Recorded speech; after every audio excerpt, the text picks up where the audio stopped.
भ्रष्टाचार नीतीश कुमार की राज में आम हो चुका है। रिश्वत, कोई भी गरीब म्यूटेशन के लिए जाता है 3,000 रुपये पूछा जाता है, 6,000, रजिस्ट्रेशन के लिए 2,000 रुपये, नहीं देंगे तो जांच होगी।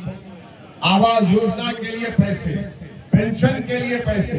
पिछले 5 साल से मोदी और नीतीश कुमार की सरकार ने भ्रष्टाचार को आम कर दिया। दिल्ली में बैठकर मोदी बोलते, ना मैं खाऊंगा ना खाने दूंगा। बिहार के सदर मोहतरम जनाब अख्तर साहब रुकनी असेंबली, मोहतरम जनाब माजिद हुसैन साहब रुकनी असेंबली हैदराबाद, मोहतरम जनाब वारिस पठान साहब, मोहतरम जनाब माजिद हुसैन साहब और मुकामी मजलिस इत्तेहादुल मुस्लिमीन के तमाम मौजूद अराकीन के जिम्मेदार की मोहब्बत को सराखों पे रखता हूँ। और एक बात हमारे पार्टी के जिम्मेदारों को इसका ख्याल रखना चाहिए कि कोई भी जमात, कोई भी तंजीम पार्टी डिसिप्लिन से आगे बढ़ती है। अगर एक जमात ने फैसला लिया तो जमात के जिम्मेदारों की ये पूरी जिम्मेदारी होती है कि उस फैसले के पाबंद रहे। अगर हर कोई अपनी तरफ से मनमानी करेगा और ये कहेगा कि नहीं आवाम के में बड़ा मुखोश है, मोहब्बत है, तो ये इस तरह से हम आगे नहीं बढ़ सकते। बड़ी मुश्किलों से, बड़ी तकालीफ का सफर उठाकर हमने बिहार में मजलिस इत्तेहादुल मुस्लिमीन को इस मुकाम पर लाया। और अगर हम चाहते हैं कि कामयाबियां हमारे कदम चूमे तो बहुत ज़रूरी है कि इखलास के साथ हर पार्टी का मेंबर पार्टी के फैसले का पाबंद रहे और जो पार्टी फैसला करती है उस पर अमल करे। वरना अगर हर कोई सिपह सालार बनेगा तो पार्टी कहीं आगे नहीं बढ़ सकती, वही पार्टी रुक जाएगी और कामयाबी हमको नहीं मिलेगी। तो मैं उम्मीद करता हूँ कि आज जो हमारे जिम्मेदार ने ये फैसला लिया है वो मुस्तकबिल में ऐसा कोई फैसला नहीं लेंगे। ये मैं उनको बता रहा हूँ और मुस्तकबिल में अगर आपको फैसला लेंगे तो फिर ये गलती आपकी होगी, हम उसको बर्दाश्त नहीं करेंगे। मैं आपसे बताने भी आया हूँ कि आप लोगों की वालेहाना मोहब्बत है जो हमको यहाँ पर लाई है और आप लोग बगैर किसी तरह के यहाँ पर आए हैं। तो हम आपसे गुजारिश ये करने आए हैं कि आने वाले विधानसभा में इंशाअल्लाह ताला मजलिस इत्तेहादुल मुस्लिमीन को उम्मीदवार बिहार के असेंबली के इंतखाबात में हिस्सा लेंगे। और मेरी आपसे गुजारिश है कि आप अपने वोट के जरिए से अपनी पार्टी को कामयाब इसलिए करिए क्योंकि हम अपनी सियासी क़ियादत को बनाना चाहते हैं।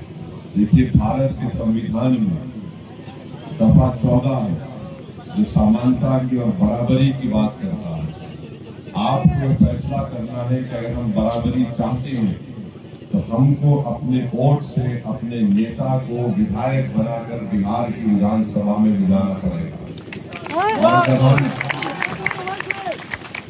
अगर हम इस पैगाम को समझ जाएं, क्योंकि मैं कोई नई बात नहीं कर रहा हूँ, भारत के संविधान में दफा 14 की बात कर रहा हूँ जिसको अंग्रेजी में इक्वालिटी बोलते हैं, मसावात बोलते हैं, बराबरी बोलते हैं, समानता कहते हैं। ये लड़ाई में आपके ताउन की जरूरत है। और अगर आप सिर्फ वोट डालने वाले बनकर हम रह गए हैं, पिछले 60 साल से हम लोग सिर्फ वोट डालकर घर में जाकर सो जाते हैं। आपको शहरी बनना है, सिटीजन बनना है। जब आप शहरी बनेंगे, सिटीजन बनेंगे तो आपको पूरे हुकूक मिलेंगे जो एक भारत के शहरी को मिलते हैं। मगर हमारा हाल पिछले 60 साल से इन जालिमों ने बनाकर रख दिया कि तुम वोट डालो और सब हम पर छोड़ दो। मैं आपसे कह रहा हूं कि आप वोट भी डालो और अपने मुस्तकबिल की जिम्मेदारी अपने हाथ में लो। आपको नेता बनाना है, आपके मुस्तकबिल के फैसले कोई पटना में बैठने वाला जालिम नेता है जिसको सिर्फ दुश्मनी और असलियत के मुजाहरे करके हमको पसमानदा रखने की एक मंसूबाबंद साजिश के तहत हमको पसमानदा रख दिया गया, हमको गरीबी में मुब्तला कर दिया गया, ہمارے بچوں کو، ہمارے خاص طور سے ہماری بیٹیوں کو تعلیم مکمل کرنے کے موقع فراہم نہیں کیے گئے، یہاں کے نوجوانوں کا پلائن ہوتا ہے، اس کو روکنے کی کوئی پالیسی نہیں بنائی جاتی، اور اب چناؤ آ گیا۔ اب جب چناؤ آ گیا تو آپ ان ظالموں کی زبان سے سنیں گے سیکولرزم کے لیے ووٹ دو۔ ارے سیکولرزم سے ووٹ کو ہم پچھلے 65 سال سے دے رہے ہیں، تم نے کیا کیا؟ اس بہار کی 19% اقلیتوں کو ہم ہی ووٹ دے رہے ہیں، تم کہاں ووٹ دے رہے ہیں؟ اگر میں کسی ہر جلسے میں عوام سے پوچھتا ہوں کہ بتاؤ کیا تم نے بی جے پی کو ووٹ کیا، تو سب ہاتھ اٹھا کر کہتے ہیں کہ ہم نے نہیں کیا۔ تو پھر بی جے پی کامیاب کیسے ہو رہی ہے؟ جہاں پر ہم کو الزام لگایا جاتا کہ سنیے، الزام لگایا جاتا کہ مجلس کھڑی ہو جاتی، ارے جہاں پر ہم نہیں کھڑا کرتے وہاں پر بھی ہرا نہیں پاتے بی جے پی کو۔ اسی لیے آپ سے کہہ رہے کہ اپنے وزن کو، اپنی طاقت میں اضافہ کرنا ہے تو اپنے ووٹ کا استعمال مجلس کے پتن چھاپ کے نشان پر آپ کریے۔ یاد رکھیے کہ کوئی بھی عمارت 1 مہینے میں 2 مہینے میں تعمیر نہیں ہوتی۔ اگر آپ اپنے گھر کو بناتے ہیں یا کوئی آفس کو بناتے ہیں تو پہلا کام آپ کیا کرتے ہیں کہ اس کی بنیاد کو مضبوط کریں۔ آپ بنیاد کو مضبوط کریے اور اپنے سیاسی گھر کو تعمیر کریے۔ یہ سیاسی گھر میں میں آ کر رہنے والا نہیں ہوں، نہ کوئی حیدرآباد سے آ کر رہے گا، اس کے مالک آپ رہیں گے، اور اس عمارت کو آپ اپنے اتحاد سے، اپنی دعاؤں سے، اپنے قربانیوں سے آپ تعمیر کریں گے، اور اپنے سیاسی شعور سے آپ کامیاب کریں گے۔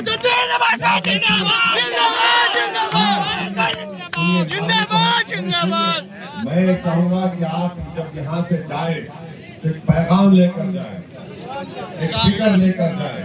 صرف نعرے لگا کر ہم اپنے جذبات کو نعروں میں اڑا دیتے ہیں، اور پھر اس کے بعد ہم کو یاد نہیں رہتا کہ کیا ہم نے سنا تھا۔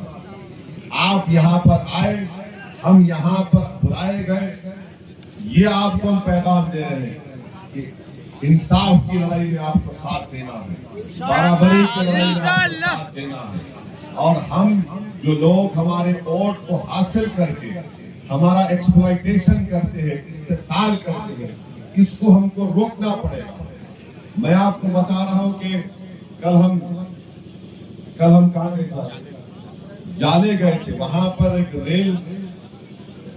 ٹرین کے ڈبے میں، کیا نام تھا؟ عبد القدیر صاحب، عبد القدیر کو ریلوے پروٹیکشن فورس کے آفیسر نے 3 لوگوں کو گولی ماری، 2 ایک حیدرآباد کے تھے، ایک بہار کے تھے اور ایک ممبئی کے۔ لوگ بولتے کہ مجلس کیا کرتی ہے، سطح میں نہیں آتی، ان کا منتری نہیں بنتا۔ حیدرآباد کا جو شخص مرا تھا، ہمارے ماجد صاحب کہاں ہے؟ ماجد صاحب، ماجد حسین صاحب نہیں، یہ ماجد حسین صاحب ہمارے نام پلی کے بیٹے ہیں۔ ان کے سنیے، ان کے ویدھان سبھا کا ایک شخص ریلوے پولیس نے بغیر کوئی وجہ کے صرف نفرت کی بنیاد پر گولی مار دی، 3 لوگوں کو، 3 کے لوگ مر گئے۔ ان کی ویدھان سبھا کا شخص جو انتقال ہو گیا اس کی گولی سے، ہم نے کیا کیا حیدرآباد میں اس کے لیے؟ ہم نے اس کو سرکار سے چیک دلایا اور اس کو بچاؤ ہو گیا، اور پھر بی جے پی جیتنے جاتی ہے۔ یاد رکھو، ہم کوئی کسی ریلوے اسٹیشن کے کولی نہیں ہے کہ ان ظالموں کا بوجھ ہم اپنے کندھوں پر اٹھا کر لے کر جائیں۔ ہمارے دادا نے، ہمارے پردادا نے ان کو اپنا بوجھ سمجھ کر اٹھایا، اور انہوں نے ہماری قربانیوں پر، ہماری لاشوں پر اپنے اقتدار کے محل کو تعمیر کروا دیا۔ جنتا کو کچھ نہیں ملا۔ 15 سال لالو کے پریوار کے، 20 سال نتیش کے۔ میرے بھائی، ایک نئے دور کا آغاز کرو۔ نوجوانوں، بزرگوں، خاص طور سے میں بزرگ سے کہہ رہا ہوں، ہمارے بڑے لوگوں سے، کہ آپ نے اپنی جوانی کو ان ظالموں کے پیچھے برباد کر دیا۔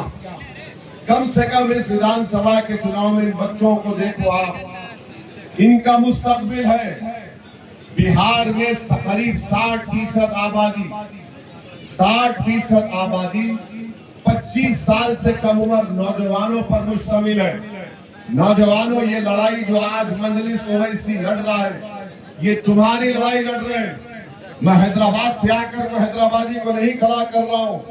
मैं हैदराबाद से आकर तुम्हारे वोट लेकर अपने जमीन का सौदा नहीं कर रहा हूं। ये लड़ाई आपकी है। जब तक आपको इंसाफ नहीं मिलेगा, हम ना तरक्की कर सकते, ना हम अपने गांव में डेवलपमेंट का विकास का काम करवा सकते, ना हम अपने मजहबी इबादत गाहों की हिफाजत कर सकते। तो आज का पैगाम आपसे यही है कि हमको इंसाफ के लिए अपनी पार्टी के उम्मीदवार को कामयाब और कामरान करना पड़ेगा। क्या आप करेंगे? तीसरी बात जो आप यहां से लेकर जाएंगे वो ये है कि मोदी ने, नीतीश कुमार ने, चिराग पासवान ने और कुशवाहा साहब ने मिलकर भारत में ऐसा काला कानून बनाया जो भारत के संविधान जिसको बाबा साहेब अम्बेडकर ने बनाया उसके पूरा बरखिलाफ। और वो कानून के जरिए वो मस्जिदों को, दरगाहों को, खानखाहों को, कब्रिस्तान को हासिल करना चाहते हैं। ये सोचिए कि इन्होंने इस तरह का कानून बनाकर हमारी मजहबी शनाख्त को खतरे में डाल दिया। राइट टू इक्वालिटी, समानता की बात जब होती है तो बिहार में हर मजहब के उनके मजहबी इदारे हैं, वहां पर वही मजहब का मानने वाला उसका मेंबर बन सकता है, मगर मुसलमान के वक्फ बोर्ड में गैर मुस्लिम भी मेंबर बन सकता है। यह कानून मोदी ने, नीतीश कुमार ने, इन सब ने बनाया। इसको भी ख्याल रखिए। और आखिरी बात, चौथी बात, भ्रष्टाचार नीतीश कुमार की राज में आम हो चुका है। रिश्वत, कोई भी गरीब म्यूटेशन के लिए जाता है 3000 रुपये पूछा जाता है, 6000, रजिस्ट्रेशन के लिए 2000 रुपये, नहीं देंगे तो जांच होगी। आवास योजना के लिए पैसे, पेंशन के लिए पैसे। पिछले 5 साल से मोदी और नीतीश कुमार की सरकार ने भ्रष्टाचार को आम कर दिया। दिल्ली में बैठकर मोदी बोलते ना मैं खाऊंगा ना खाने दूंगा, मगर मोदी ये कह रहे हैं कि ना खाऊंगा ना खाने दूंगा, मगर बिहार में तुम लूट सकते, गरीबों का खून चूस सकते। तो इसीलिए आपसे कह रहे कि ये एक नई तारीख लिखने का वक्त है। नौजवानों, ये जो ताकत तुम्हारे पास है ना, एक विकल्प है, मुतबादिल है आपके पास। आप मजलिस को मजबूत करिए, अपने बुजुर्गों को राजी करिए, अपने हमारी इस बात को, आपकी पार्टी के पैगाम को हमारी माँ और बहनों तक पहुंचाइए और अपनी पार्टी को कामयाब करिए। ये मेरे लिए नहीं, ये आपकी कामयाबी होगी। बिहार ताकतवर उसी वक्त होगा जब बिहार की सबसे बड़ी अक़लियत के पास इज्जत होगी, मुकाम होगा, उनका हिस्सा मिलेगा उनको। बिहार के असेंबली में एक अख्तरुल ईमान है, एक एमएलए है। आपने देखा कि एक अख्तरुल ईमान ने कितनी मेहनत की, कितनी जुस्तजू की, और हर आपके हमारे गरीब मजलूम अवाम के मसले पर बेबाकी के साथ अख्तरुल ईमान ने उसको बयान किया। बस आपसे ही कहना था कि ये हिस्सेदारी की लड़ाई है, ये समानता